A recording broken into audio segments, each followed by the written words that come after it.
Welcome back, and joining me now for a Finding Common Ground conversation, Democratic Senator Tim Kaine of Virginia and Republican Senator Rand Paul of Kentucky. Senators, welcome back to Meet the Press. Thank you so much for being here for this bipartisan conversation.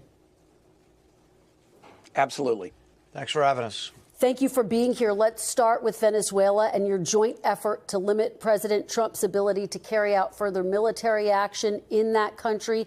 Senator Paul, let me start with you. You're one of 5 Republicans who voted to advance.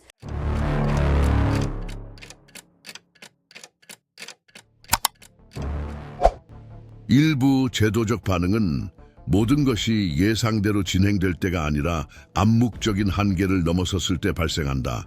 1월 18일 오전 9시 24분 2개의 서로 다른 입법 그룹이 미국 상원의 별도 구역으로 들어섰다.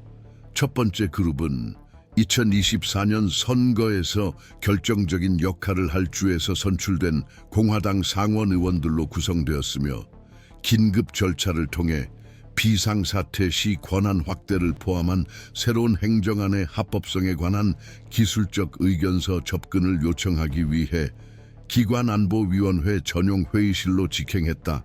두 번째 그룹은 민주당 및 무소속 의원들로 구성되었으며 절차위원회 위원들과의 병행회의를 통해 대통령이 최근 발표한 상원은 대통령을 통해 표현된 국민의지의 메아리 상자 역할을 해야 한다는 발언의 제도적 영향을 평가하는 데 집중했다. 두 움직임의 동시성은 경험 많은 관측자들에 의해 행정부가 의회 권한을 침해하는 상황에서 입법부 행위자들의 태도 변화가 지금까지 가장 명확하게 드러난 신호로 해석되었다. 이 사건의 영향은 당시 회의실 내에서 발생한 일에 국한되지 않았다. 오전 늦게부터 오후 초반까지 최소 6건의 법률 검토 요청이 상임위원회에 접수되었다. 그중 하나는 대통령 권한의 비상사태 발동 메커니즘을 재구성하고 국가 이익에 대한 잠재적 위협으로 분류된 상황에서 입법부의 통제 단계를 생략하는 법안의 신속한 처리를 시도한 것과 직접적으로 관련되었다. 이 표현은 법규 어휘에 새로 등장한 것으로 현행 법률 조항에는 나타나지 않았으며 상원 자체 기술자문단 분석가들로부터 우려를 표명받았다. 내부적으로는 이번 주 초부터 정당 지도부 사이에서 유포된 비공식 메모가 유출되면서 논쟁이 복잡해졌다. 행정부 법률 자문단 소속으로 알려진 이 문서는 대통령의 신속한 조치 상황에서 과도하다고 여겨지는 절차적 장애물을 우회할 수 있는 대안을 열거했다. 이 표현은 대통령 측근을 포함한 다양한 정치 성향의 상원 의원들로부터 회의적인 반응을 불러일으켰다. 문서에는 서명이 없었지만 그 내용은 정부 지도부의 최근 연설 내용과 일치했다. 공개적인 수사와 비공개 진행 사항이 겹치면서 이는 단순한 이론적 가설이 아닌 진행 중인 계획이라는 인식이 확산되었다. 이 같은 상황에 더해 오후 초반 대통령이 상원은 국가재건 프로젝트를 지원하는 역할임을 이해해야 하며 기술적 정치적 차단의 장이 되어서는 안 된다고 밝힌 녹음 발언이 공개됐다. 비록 비공개 당내 회의에서 나온 발언이었지만 영상으로 기록되어 가까운 관계자들을 통해 유포됐다. 즉각적인 효과는 그때까지 전략적 침묵을 유지해 오던 상원 의원들 사이에서 내부 회의가 활발해지는 것이었다. 가장 의미 있는 전개는 하루가 끝날 무렵 12명의 상원 의원 그룹이 상원 의장에게 기술적 검토가 완료될 때까지 행정부 권한 확대를 포함한 모든 법안 심의를 중단해달라고 공식 요청한 사건이었다. 이 요청은 대통령을 직접 언급하지 않은 신중한 어조로 작성되었으나 그 내용은 입법부 구성원들에 의해 예방적 제지 조치로 해석되었다. 동시에 언론 매체들은 기업 지도자, 시민사회 단체 구성원, 법률협회 대표들이 의회 기능의 무결성을 수호하기 위한 공개 시위를 준비 중이라고 보도하기 시작했다. 중앙 집중식 조율 없이 이루어진 이러한 반응들은 해당 사건이 단순한 정치적 의견 차원을 넘어섰다는 인식을 공고히 하는 데 기여했다. 즉각적인 움직임과 제도적 토대를 연결하는 분석을 통해 이러한 과정을 추적하는 데는 특별한 가치가 있다. 엄격하고 맥락을 고려하며 지름길을 택하지 않는 이러한 접근 방식이 중요하다고 생각한다면 본 채널은 앞으로도 정확히 그런 내용을 제공하기 위해 존재한다. 이러한 맥락에서 후속 움직임들은 행정부에 대한 공식적 견제 메커니즘의 재조정이 필요하다는 점에 대해 부분적이긴 하지만 제도적 합의에 더 넓은 그림을 그리기 시작했다.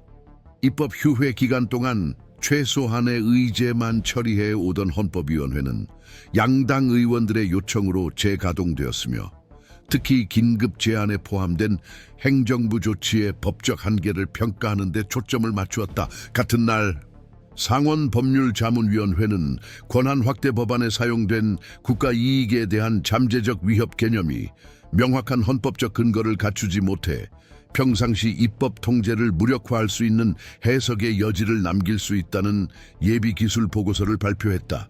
이 의견서는 구속력이 없지만 그 내용은 해당 법안의 주제별 위원회 심의를 무기한 중단시키기에 충분했다. 이 시점부터 논의는 행정부의 의도에만 집중되지 않고 비공식적 권한 확대를 억제하거나 최소한 조절하는 데 있어 다른 제도적 주체들의 역할까지 포함하게 되었다. 국회의 검찰청은 진행 중인 분쟁에 대해 공개적으로 입장을 밝히는 것을 피하고 있지만 지난 2년간 유사한 제도적 긴장 사례에 대해 축적된 의견서를 내부적으로 전달했다. 기술진과 연계된 소식통에 따르면 이 문서들은 행정부가 공식적인 의사결정 과정에서 저항에 부딪힐 때마다 절차적 유연화를 시도하는 최근의 패턴이 존재함을 시사한다.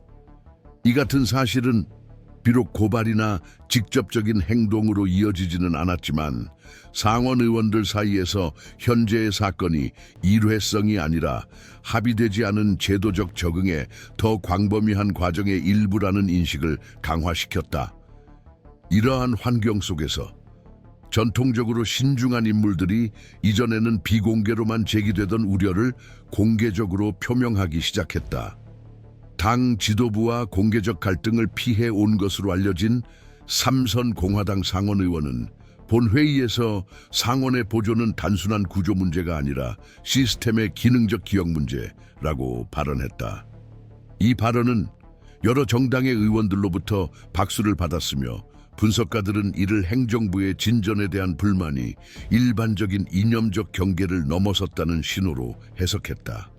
이러한 합의는 최근 몇 차례 회의에서 기술적 방해 사례에만 적용되던 의사진행 규칙이 권한 확대 법안 관련 표결을 지연시키기 위해 동원된 이유를 이해하는 데 도움이 된다.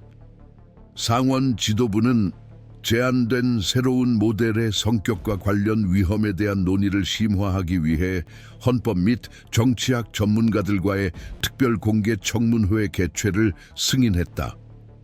이러한 청문회는 의사결정 권한은 없지만 입법부가 중재 및 견제 공간으로서의 역할을 강화하는 기능을 수행한다. 전 대법관, 전 검찰관, 삼권 분립체계 연구자들의 참석이 확정된 것은 행정부가 추진하는 기능적 종속 담론에 맞서 상원의 제도적 위상을 회복하려는 제스처로 해석되고 있다. 이와 동시에 학술기관과 정치연구센터들은 의회의 특권 보존을 지지하는 공개 성명을 발표하기 시작했으며 이는 현재의 교착 상태가 당파적 논리를 넘어 공화제 운영의 근간을 직접 위협한다는 점을 강조하고 있다.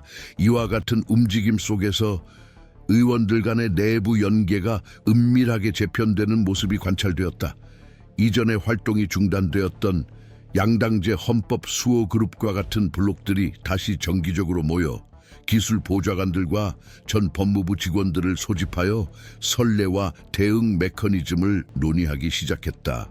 언론 보도에 따르면 최근 회의 중 하나에는 지난 몇 차례 의회에서 서로 반대되는 정치적 입장을 취했던 상원 의원들이 동시에 참석했으며 이들은 이제 긴급 대통령제의 한계에 대한 우려를 공유하고 있다. 이러한 제도적 연결고리의 재구축은 적어도 부분적으로는 이번 사태가 상원의 중재자 역할을 재개하게 했음을 시사한다. 비록 신중한 범위 내에서 그리고 형식적 영향이 제한적이긴 하지만 말이다. 이러한 병행적 억제 회로의 강화는 또 다른 중요한 현상과 맞물린다. 사법부 일부 부문의 태도 변화가 시작된 것이다. 고등법원이 아직 심의 중인 법안에 대해 사전적으로 의견을 표명하는 것을 피하고 있지만 은퇴 판사, 전 대법관, 헌법학 교수들의 언론 매체 및 공개 포럼에서의 발언이 현저히 증가했다. 이러한 발언들은 대체로 일반적인 위협 주장이 예외적 권한 발동을 위한 객관적 기준 요구를 대체할 수 있는 선례가 될 위험성을 지적하고 있다. 정치적 직접 개입을 전통적으로 꺼려하는 출처에서 나온 이러한 경고는 의원들 사이에서 제도적 대응이 단순히 정당할 뿐만 아니라 체제의 기초를 보존하기 위해 필수적이라는 인식을 공고히 하는 데 기여했습니다. 이러한 유형의 연계가 종종 가장 중요한 제도적 갈등의 방향을 결정합니다. 이러한 긴장 관계를 분석적 시각과 편집적 책임감으로 추적하는 것이 중요하다고 생각하신다면 본 채널은 독립성과 일관성을 유지하며 이러한 관점을 계속 제공할 것입니다. 이 새로운 절차 단계에서 실제로 무엇이 결정되고 있는지에 대해서는 다양한 평가가 존재한다. 보다 고전적인 헌법 이론에 연유하는 일부 법학자들에게는 현재 관찰되는 현상은 명시적인 제도 개혁이 아닌 기능적 한계에 따른 시스템의 반응으로 촉발된 권력 간 견제 메커니즘의 실질적 재가동이다. 이러한 해석에 따르면 헌법상 예외의 한계를 넘나드는 행정부의 반복적 조치들은 지속하기 어려운 긴장감을 축적시켰고 이로 인해 입법부와 상대적으로 적은 정도지만 사법부도 다시 제도적 교정 역할을 수행하게 되었다. 최근의 반응은 비록 조율되지 않았고 항상 중앙에서 조정되지는 않았지만 권력 간 전통적인 합의 채널을 약화시킨 오랜 마모의 결과라고 할 수 있다. 따라서 이 흐름에 따르면 제도적 감시의 회복은 반드시 새로운 법률이나 광범위한 변화를 요구하지 않으며 공화주의적 설계에 대한 구체적인 재확언으로서 기존 장치의 일관된 적용을 필요로 한다. 그러나 다른 분석가들은 이 상황을 더 신중하게 해석한다. 이 그룹에 따르면 현재 진행 중인 현상은 제도적 재균형이라 단정하기 어렵고 오히려 중첩되고 상호작용하며 때로는 마찰을 일으키면서도 통합된 대응을 내놓지 못하는 제도적 층위들 사이의 불안정기라고 본다. 핵심 아이디어는 예외성이 점진적으로 제도적 역학에 통합되었다는 점으로 특히 명확히 규정되지 않은 비상 메커니즘의 반복적 사용을 통해 이루어졌다는 것이다. 이 과정은 정상적인 거버넌스 기준을 변경시켜 예외적 결정이 더 이상 예외가 아닌 방법의 일부가 되도록 했다. 이러한 패턴의 역전은 구체적인 장애물에 직면할 것이다. 입법부 지도부의 분열, 선거 일정의 지속적인 압박, 그리고 권력 간 중재에서 증가하는 비공식성 수준. 이러한 관점에서 최근의 대응들은 강화의 신호라기보다 구조적 고갈의 증상으로 일시적인 억제 수단으로 기능하는 단편적인 반응일 뿐 지속적인 재구성을 위한 조치가 아니다. 이 논쟁은 대체로 긴급성의 정의와 이 범주가 이전 시나리오에서는 의회 내 광범위한 협상과 공식적 합의에 의존했을 결정들을 뒷받침하기 위해 어떻게 활용되고 있는지에 관한 것이다. 비평가들에 따르면 예외적 조치 발동을 위한 객관적 기준을 설정하기 어려운 점은 형식적 합법성과 기능적 편차 사이에 모호한 영역을 창출한다. 이 점에서 아직 예비 단계에 있는 권한 확대 법안이 중요해진다. 국가 이익에 대한 잠재적 위협과 같은 포괄적 표현을 사용함으로써 이 법안은 의사결정 축을 행정부의 재량적 해석으로 옮겨가게 하여 의회가 필터 및 조절 장치로 기능하는 능력을 약화시킨다. 이러한 이동은 최근 반응을 불러일으켰으며 비록 그러한 반응이 명시적으로 나타나지 않더라도 마찬가지다. 법조계 일부에 따르면 핵심 위험은 선례 창출에 있다. 긴급성을 명분으로 권력 집중이 정상화될 수 있다는 생각이다. 기록에 따르면 권력기관 간의 제도적 갈등은 역사적 시기에 따라 발생해 왔으나 최근 몇 주간의 사건들은 중요한 변수를 추가한다. 일반적으로 동일한 속도로 반응하지 않는 기관들로부터 동시에 경고 신호가 발생하고 있다는 점이다. 상원의 기술기관, 사법부의 온건파 전문학계 기업계 등이 동일한 시기에 우려를 표하기 시작했다. 이는 공식적인 정치적 조율이 존재하지 않더라도 분석적 수렴이 형성되고 있음을 시사한다.